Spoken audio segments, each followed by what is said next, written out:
UP में election अब बिल्कुल करीब है और इलेक्शन के सिलसिले में बयानात भी आ रहे हैं, मुख्तलिफ रायें सामने आ रही हैं,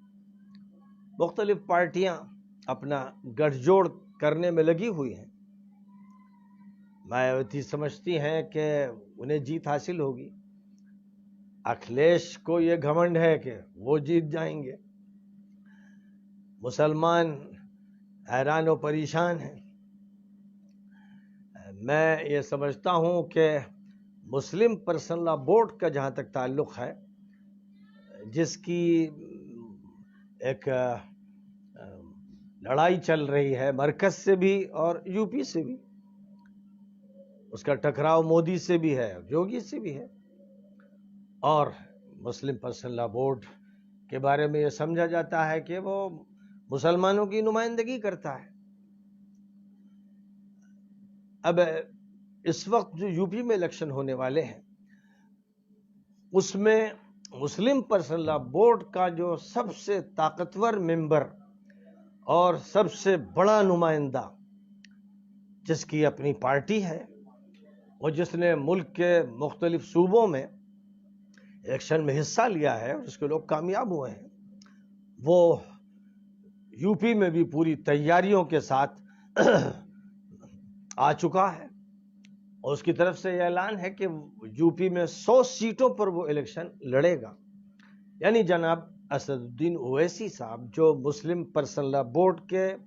सबसे ज़्यादा ताकतवर, मौसर, जुर्रतमंद नुमाइंदे हैं, पार्लियामेंट में भी उसकी नुमाइंदगी करते हैं और अवाम में भी करते हैं। और मुस्लिम पर्सनल लॉ बोर्ड का जो अजीम उशान इजलास 2018 में हैदराबाद में हुआ, उसकी मेज़बानी असदुद्दीन ओवैसी साहब ने की और ज़बरदस्त ज़ियाफ़त की। रिहाइश के भी अजीम उशान इंतज़ामात किए, बेहतरीन होटल्स में मुस्लिम पर्सनल लॉ बोर्ड के ज़िम्मेदारों को ठहराया और उनकी शाही ज़ियाफ़तें की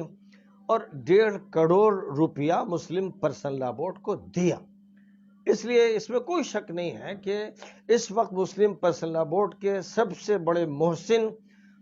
जनाब असदुद्दीन ओवैसी साहब हैं। इसलिए इस बात की पूरी तवक्को है कि मौलाना सैयद मोहम्मद राबे हसनी साहब दामत बरकातुहुम, जो मुस्लिम पर्सनल लॉ बोर्ड के सदर हैं, वो यूपी के इलेक्शन में जनाब असदुद्दीन ओवैसी साहब की भरपूर तायीद करेंगे और इसका ऐलान करेंगे। मुतवक्के है कि इत्तेहादुल मुस्लिमीन को वोट दिया जाए। मुसलमानों को चाहिए कि वो मुस्लिम पर्सनल लॉ बोर्ड की तायीद करें और उसकी तायीद के लिए ये सबसे बेहतर जरिया है इस वक्त यहाँ के इंतखाबात में कि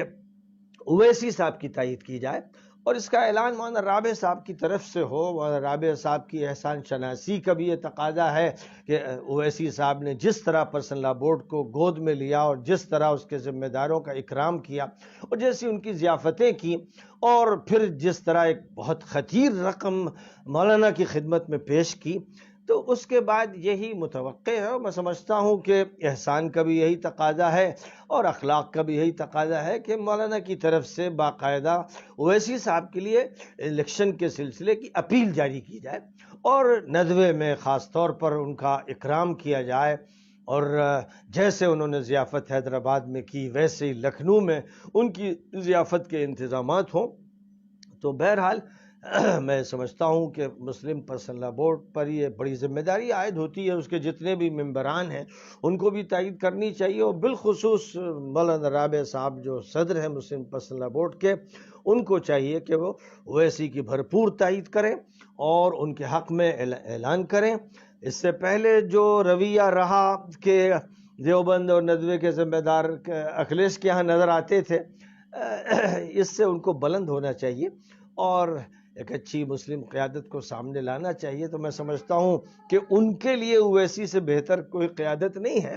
और जहन साजी मुसलमानों की जितनी वो कर सकते हैं कोई दूसरा कर भी नहीं सकता। पूरी उम्मत के वो ज़िम्मेदार हैं और वही नुमाइंदगी करते हैं।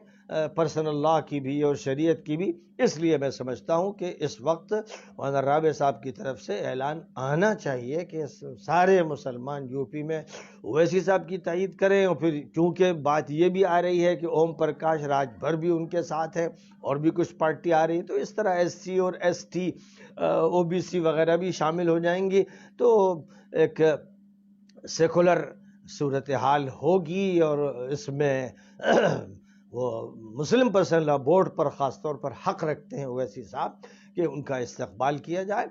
اور ان کے حق میں اعلان کیا جائے، اور یہ استقبال مولانا رابع صاحب کی طرف سے خاص طور پر کیا جائے. اس لیے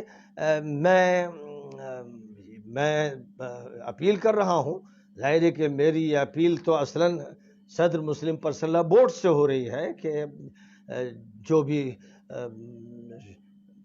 خدمات رہی ہیں اویسی صاحب کی، ان خدمات کا اعتراف کرتے ہوئے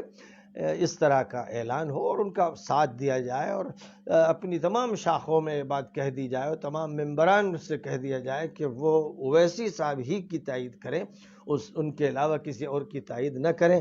میں یہ سمجھتا ہوں کہ ان کے لیے یہ زیادہ بہتر شکل ہوگی. اور باقی یہ ہے کہ دیگر جو سیاسی پارٹیوں کے ذمہ دار ہیں ان کی رائے کیا ہے. میں تو ان کی رائے معلوم کر رہا ہوں اور یہ دیکھ رہا ہوں کہ جو منظرنامہ ہے وہ تو تفریقے کا ہے اور اس کا فائدہ بی جے پی کو ہوگا.